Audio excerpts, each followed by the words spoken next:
Assalamualaikum warahmatullahi wabarakatuh. Perkenalkan, kami dari kelompok 1 akan mempresentasikan tentang makalah kami yang berjudul Studi Analisis Materi Pokok Bahasan Mata Pelajaran Fikih MTS kelas 7 semester 1 kurikulum 2013. Baiklah, dari kelompok 1 ini beranggotakan 3 mahasiswa. Yang pertama saya sendiri Alfiah Detulaili, dan yang kedua ada Arisatul Ruliansyah, dan yang ketiga ada Denny Ardiansah. Pada materi ini ada 5 pembahasan. Yang pertama ada alat-alat bersuci, dan yang kedua ada bersuci dari najis dan hadas.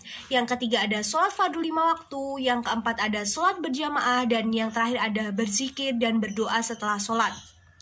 Baiklah, langsung saja kita masuk ke pembahasan yang pertama, yaitu alat-alat bersuci. Pengertian bersuci. Bersuci dalam bahasa Arab disebut dengan at-toharoh.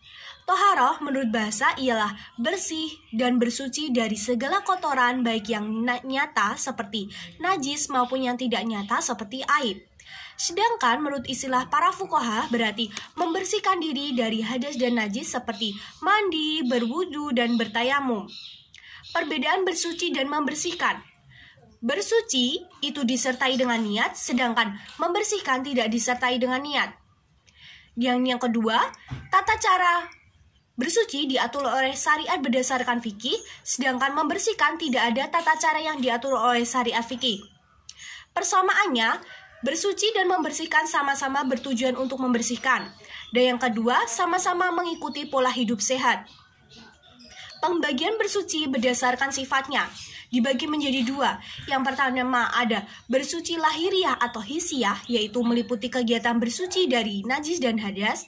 Contohnya membersihkan badan, tempat tinggal, dan lingkungan dari segala bentuk kotoran atau najis. Dan yang kedua ada bersuci batiniah, adalah membersihkan jiwa dari kotoran batin berupa dosa dan perbuatan maksiat seperti syirik, takabur, hasud, dendam, nifak, dan riya. Dasar hukum dari bersuci ini yaitu Quran Surat Al-Baqarah ayat 222 yang berbunyi Innallaha yuhibbut tawwabina wa yuhibbul mutatahhirin, yang artinya sungguh Allah menyukai orang yang tobat dan menyukai orang yang menyucikan diri.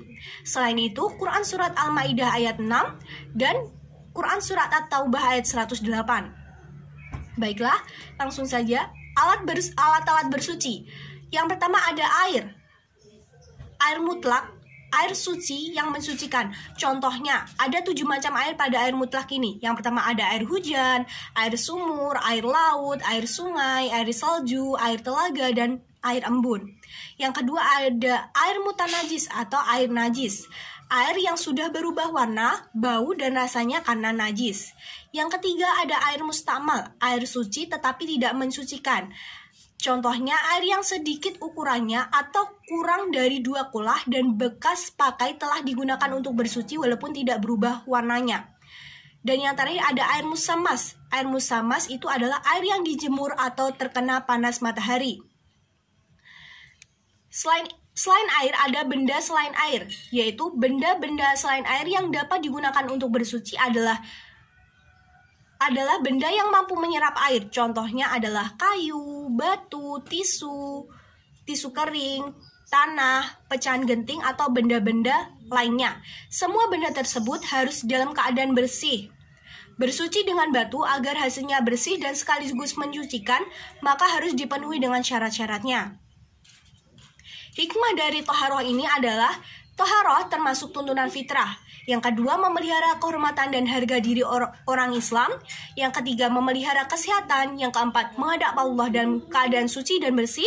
Yang kelima, toharoh berfungsi menghilangkan hadas dan najis, juga berfungsi sebagai penghapus dosa kecil dan berhikmah membersihkan kotoran indrawi. Materi yang kedua yaitu bersuci dari najis dan hadas. Pengertian najis. Menurut bahasa, najis berasal dari bahasa Arab, yaitu an-najisu atau an-najisu, yang berarti kotor atau menjijikan, tidak bersih atau tidak suci, baik yang bersifat hisiah maupun maknawiyah. Menurut istilah, najis bisa diartikan suatu benda yang mengotori pakaian atau badan kita yang menghalangi sahnya ibadah kita kepada Allah. Dasar hukumnya yaitu Quran Surat Al-Mudathir ayat 4, yang berbunyi wasiyabaka fatahhir, yang artinya dan bersihkanlah pakaianmu Dan yang kedua ada Quran Surat Al-Baqarah ayat 125 yang artinya bersihkanlah rumahku untuk orang-orang yang tawaf, orang-orang yang iktikaf, orang yang rukuk dan orang yang sujud. Selanjutnya macam-macam dari najis ini ada 3. Yang pertama ada muhafafah, ada mutawasitoh dan mughaladoh. Yang pertama kita akan membahas tentang muhafafah atau najis ringan. Muhafafah adalah najis yang diringankan seperti air kencing bayi laki-laki dan perempuan yang belum pernah makan sesuatu kecuali ASI. Dan yang kedua ada mutawasitoh atau sedang. Mutawasitoh merupakan najis yang berada di tengah-tengah antara muhafafah dan mughaladoh, seperti najis yang keluar dari kubul dan dubur manusia kecuali air mani. Yang ketiga ada mughaladoh, berat. Mughaladoh adalah najis yang diperberat, seperti anjing dan babi. Termasuk najis ini adalah air liur kedua binatang tersebut, sperma keduanya, dan anak-anak dari hasil persilangan dengan hewan lainnya. Selanjutnya, pengertian hadas. Hadas menurut bahasa adalah suatu perkara yang baru. Adapun menurut istilah, hadas adalah suatu keadaan seseorang yang dianggap tidak suci menurut agama. Pembagian dan tata cara penyuciannya. Hadas dibagi menjadi 2. Yang pertama ada hadas kecil dan yang kedua ada hadas besar. Yang pertama kita akan membahas tentang hadas kecil. Hadas kecil adalah hadas yang cara menyucikannya dengan berwudu atau tayamum. Sebabnya, keluar sesuatu dari lubang kubul dan dubur, hilangnya akal, bersentuhan antara kulit laki-laki dan perempuan, dan menyentuh kemaluan tanpa penghalang. Yang kedua ada hadas besar. Hadas besar adalah keadaan tidak suci bagi diri seorang muslim karena sebab-sebab tertentu. Contohnya, bersetubuh, keluarnya mani, meninggal dunia, haid, nifas, dan wiladah. Selanjutnya presentasi akan dilanjutkan dengan teman saya yaitu Arisatul Ruliansyah. Terima kasih. Assalamualaikum warahmatullahi wabarakatuh. Selanjutnya saya Arisatul Ruliansyah akan meneruskan penjelasan materi dari teman saya, yaitu terkait dengan sholat fardhu 5 waktu. Yang pertama, pengertian sholat. Sholat menurut bahasa artinya adalah doa, sedangkan menurut terminologi syara, sholat adalah sekumpulan ucapan dan perbuatan yang diawali dengan takbir dan diakhiri dengan salam dengan disertai beberapa syarat dan hukum yang sudah ditentukan. Dan yang kedua yaitu tentang dasar hukum sholat fardu.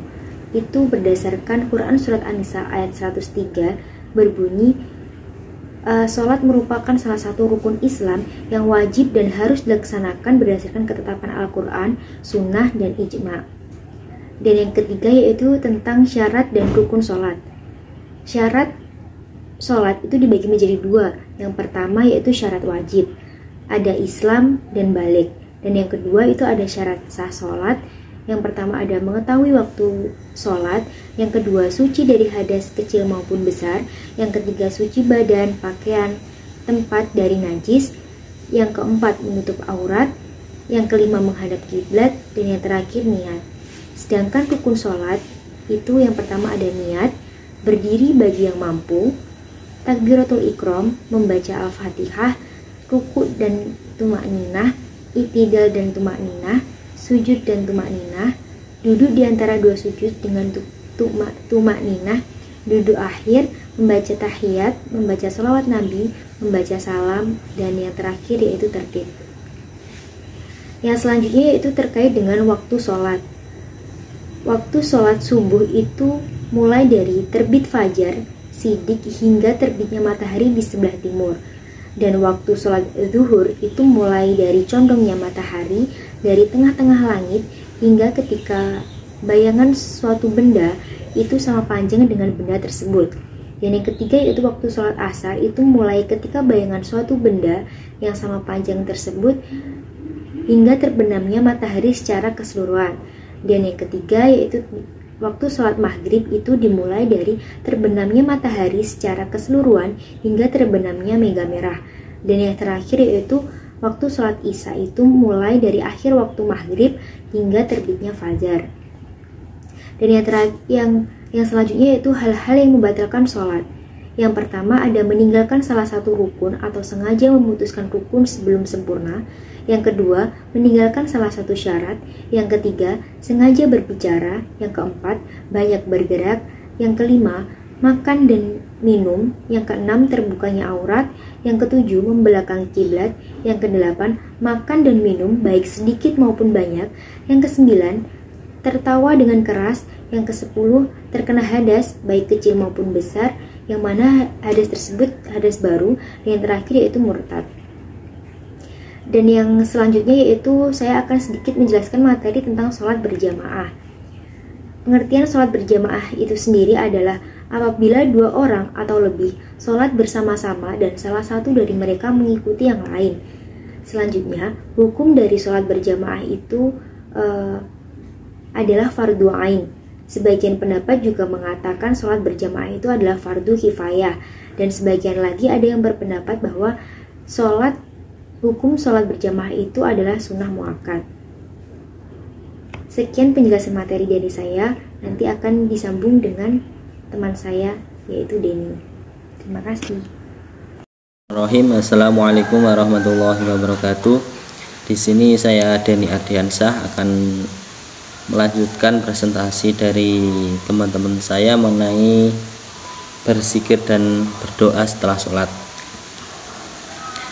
Pengertian mengenai berzikir dan berdoa setelah sholat yaitu berzikir berawal dari kata al-zikru yang bermakna dasar mengingat, dan berdoa berakar dari kata al-dunga yang bermakna dasar mengajak atau memanggil, meminta tolong dan memohon sesuatu. Mengenai dasar-dasar hukum berzikir dan berdoa, saya ambilkan satu dari firman Allah Subhanahu wa taala yang artinya, dan Tuhanmu berfirman, berdoalah kepadaku, niscaya akan aku perkenankan bagimu. Sesungguhnya orang-orang yang sombong tidak mau menyembahku akan masuk neraka jahanam dalam keadaan hina dina. Quran surat Hufir ayat 40. Dan yang mengenai hikmah berzikir dan berdoa yaitu saya ambilkan dari hadis Nabi Muhammad SAW yang artinya, terdapat dua orang Arab Badui mendatang Rasulullah SAW. Kemudian salah satu dari mereka bertanya, wahai Rasulullah, manusia bagaimana yang baik, yang panjang umurnya, yang baik amalnya? Jawab beliau. Seorang lainnya juga bertanya, wahai Rasulullah, sesungguhnya syariat Islam amat banyak. Perintahkanlah kepadaku suatu amalan yang bisa bergantung padanya. Hendaklah lisanmu selalu basah untuk berzikir pada Allah Subhanahu wa taala. Hadis riwayat Ahmad. Mungkin cukup itu yang bisa saya sampaikan. Jika ada kurang lebihnya saya mohon maaf yang sebesar-besarnya. Akhirul kalam, wassalamualaikum warahmatullahi wabarakatuh.